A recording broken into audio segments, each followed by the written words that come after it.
Well, welcome back, my fantastic artistic friends, to another episode of Painting with MasterTemple. We've got an 18 by 24 inch canvas, and it's in portrait mode, so it's up and down. Okay, so what we're going to paint today is a nice big waterfall, and we are going to do a jungle scene. If you saw my video a few weeks ago, I was a little bit umming and ahhing what to paint: a jungle scene or a normal traditional landscape. What I'm doing is taking a little bit of red, blue, and white just here on the 2-inch brush, and I'm going to hit the canvas up here at the top. I've coated it in a very thin layer of linseed oil and titanium white, and I just want to put a little bit of a nice sky up here. If it's going to be a jungly scene, then we'll probably have a little bit of a brighter blue than what we would do here in grim North Yorkshire. But anyway, we'll just pop that in there. And don't worry, you won't stay that far away from the canvas.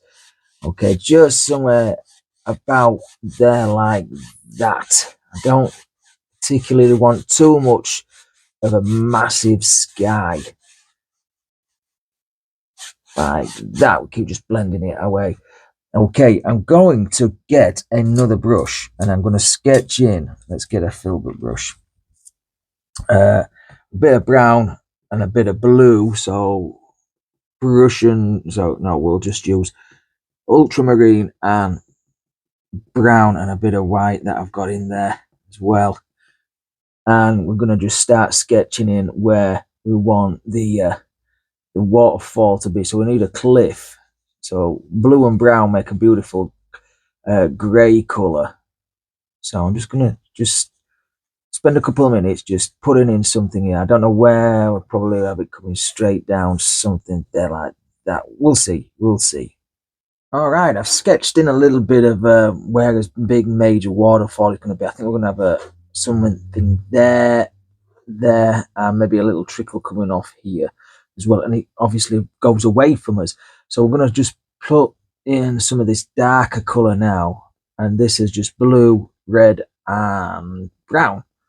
And I'm just going to, these are the cliff faces. So I'm just going to put this colour in. And some dark up here, obviously.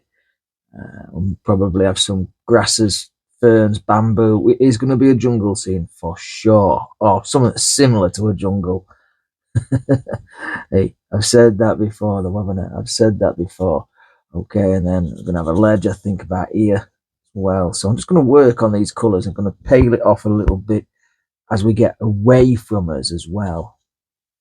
So stronger in the foreground and more sharp and crisp in the foreground, and then lighter and more muted as we go away. So as you get less paint on the brush, you may be able to sneak in some stones up here as well. What I've done is just put a bit of greenery colour just down here, muddy, greeny, ochre colour down in this area here. Now this is going to be background material. It's going to be covered by some big palm trees, but I'm just taking a little bit of green colour. Now I don't know if this is going to be bamboo or palms, but I'm just going to just add a little bit of something up here, just in front of this waterfall, like that. Hardly any paint on the brush as we go along, changing the flavours as we go along as well. Some are a bit wonky, some are a bit tall, some are a bit colourful, some are a little bit fogged out. With a bluey grey colour, you can see what I've done here is just put some palm trees in, mixed them in with the bamboo, which is far away, and misted out some of the very edge up here. Put a bit of water down there as well. So I may change my mind a little bit on this. I've also put some indications where some tree trunks are going to be, some palm trees. Okay, again, we'll talk about that later. But with just a grey, a bluey grey colour, I'm going to carve out some of these rocks. And this is the shadow side. And I pull that down there. Maybe I should put the water in first. I don't know, but we'll just see what this looks like. This might be one big complete mess, and we'll not see the finished result. Don't know. Oh, we can work with anything, can't we? Though we can work with anything. So just put some shadow colours in there. Allow it to pick up a little bit of that undercolour.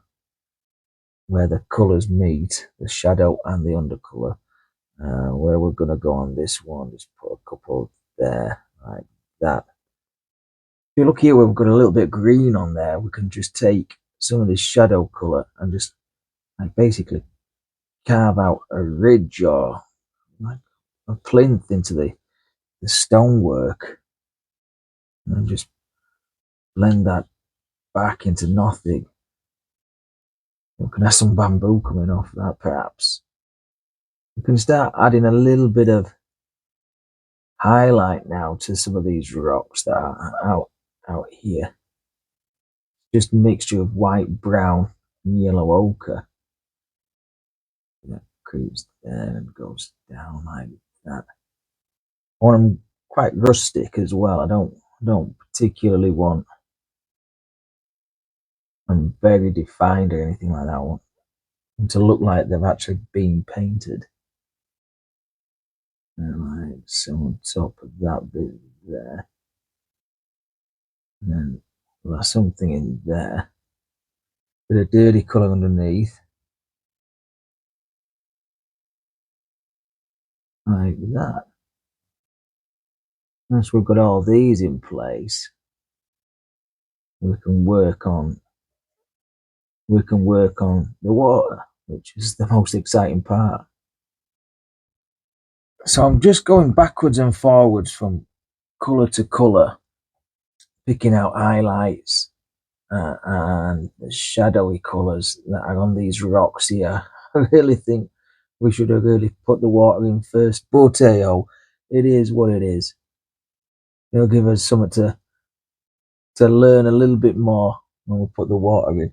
I am just going to work on these rocks. I put like blues ranging from pure Prussian blue, right, mixed it in with the darks that are on the canvas already, where these stones are. I'm just touching on there a little bit of highlight there as well. So just work on this. Plenty of paint. We'll have a little bit there as well. This is just a cool grey colour. So even though it is on the highlight side of this stone, it may still be in cast shadow from the rock that's above. So we'll have that there. Maybe it comes down a little bit. Yeah, I think once I've got these in place, we really do need to work on some of these waterfalls. Let's continue with these stones. You may have noticed that I've changed this background again. It's just not right at all sometimes. Anyhow, and that's what we've got to do. We've got to keep going back. I've got a light sandstony colour, and you can see I've got several layers of paint on now.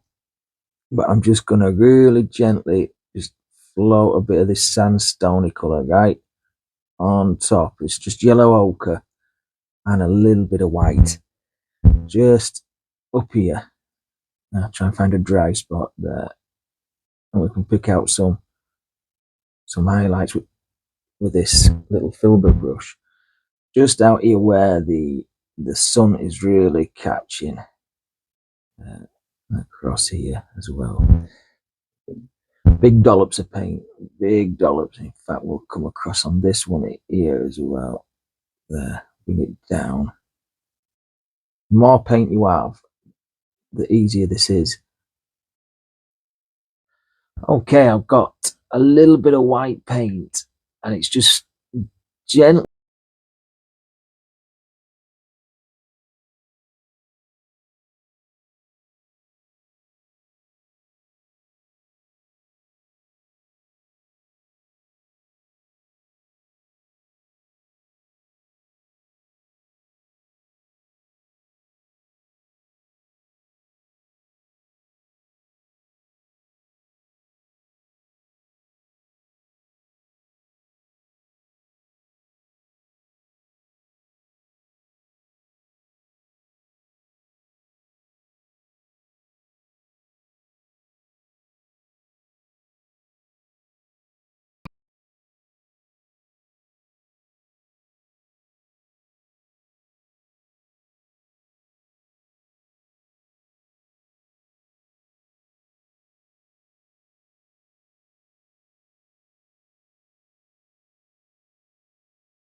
So with some dioxine purple into the mix now, straight over the top.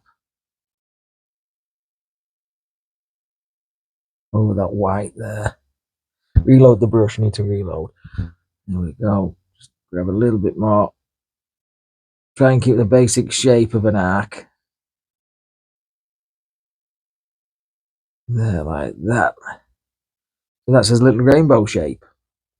Right, how delicate is your touch? So, it's just this very soft brush. And I'm just gonna. And the width of the brush is probably as wide as the paint we put on there. And gently go across the thing. Like that. Wipe off the excess. Don't change the brush around, keep it. You don't want the red to go up there and vice versa. Try and keep it pure. And this is where you'll shape the rainbow as well as give it that misted out look, that transparent look. Because a rainbow is not solid colour. You can see through it. It's just hold your breath and go for it. Hold your breath and go for it. Keep wiping off any excess that you get.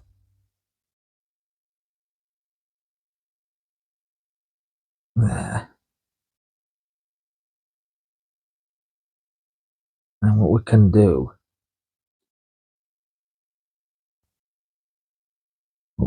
eventually is just put some mist around these edges so it's misted out.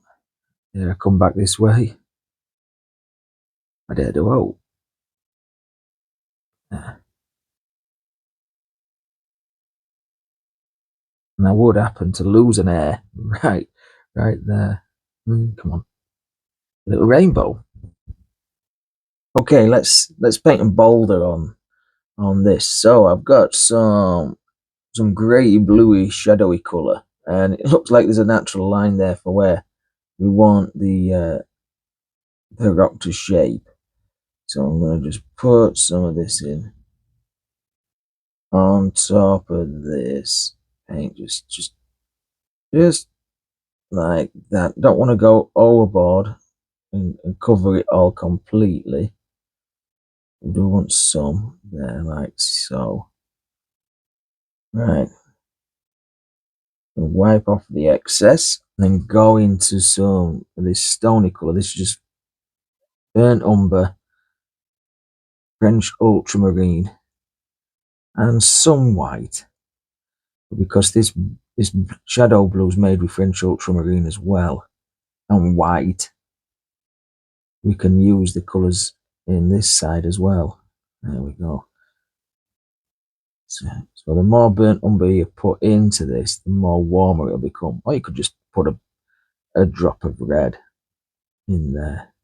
So you've got an undercolour which you can see through the stone here, and we've got a couple of colours on top.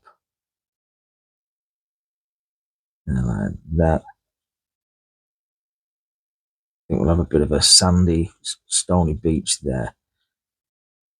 Like so. And we'll need some highlights on top of this now.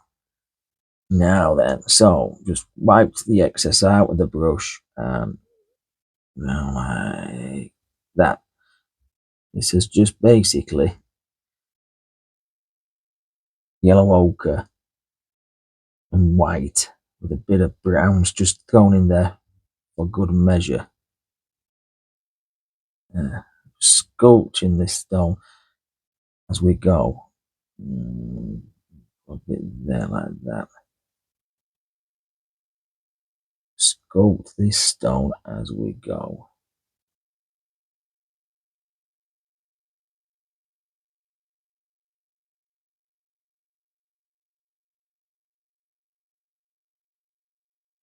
Maybe there like that. Grab a bit more paint. Really plow this on. really thicken it up a bit. Just picked up a little bit of Prussian blue. I'm going to put a bit of dark shadow down here, like that. Of course, there must be a gap in the rock there, so we'll put a bit of something shadowy there as well.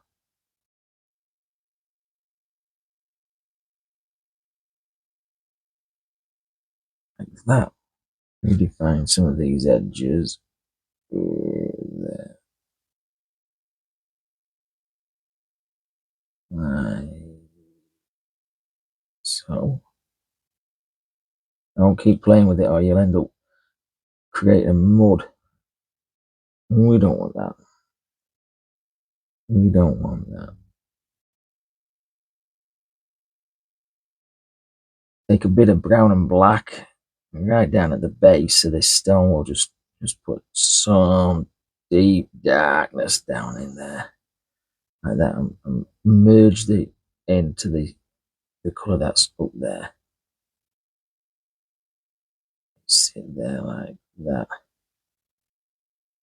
put some bamboo here. Okay, so just tap down right into there like that, and then use this this edge, and then just tap across like that.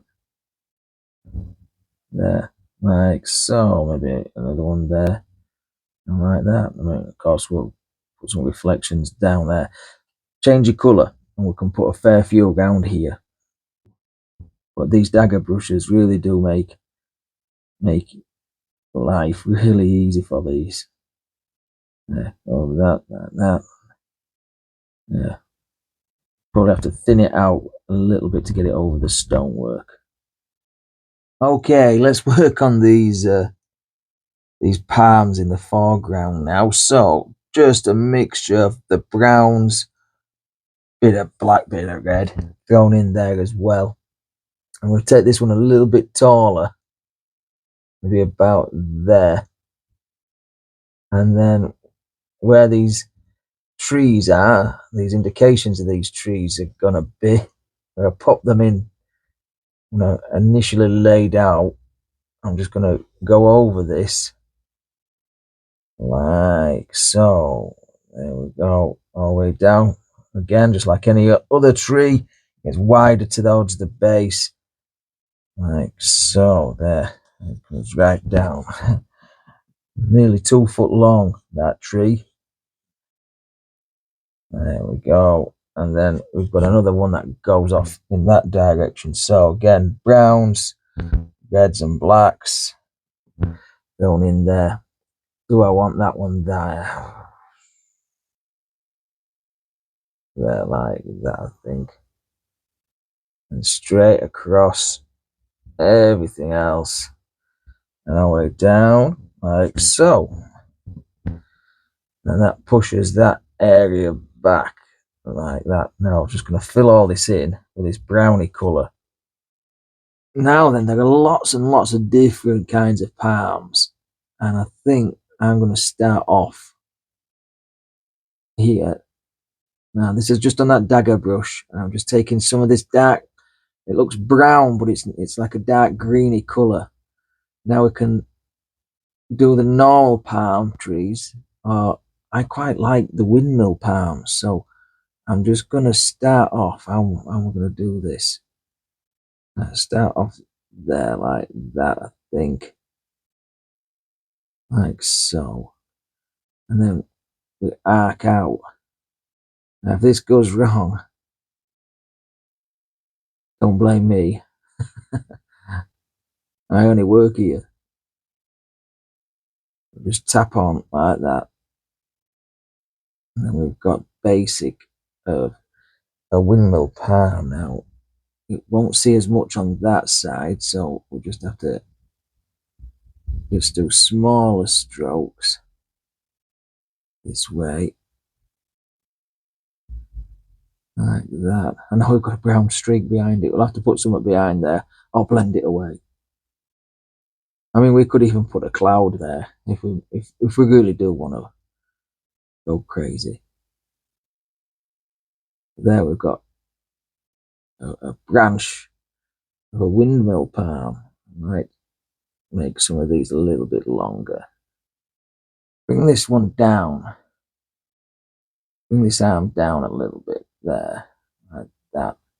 And then this one could be almost facing us. So we'll start off there and there. Okay, and then trying to manipulate your brush. Keep it sharp. Keep it sharp. Really loaded with paint.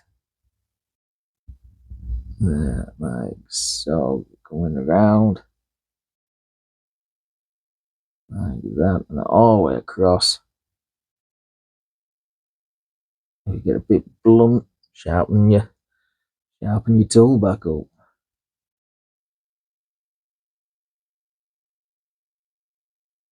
There, I think I've got another prong. Now we can just fill these bits in. Like that.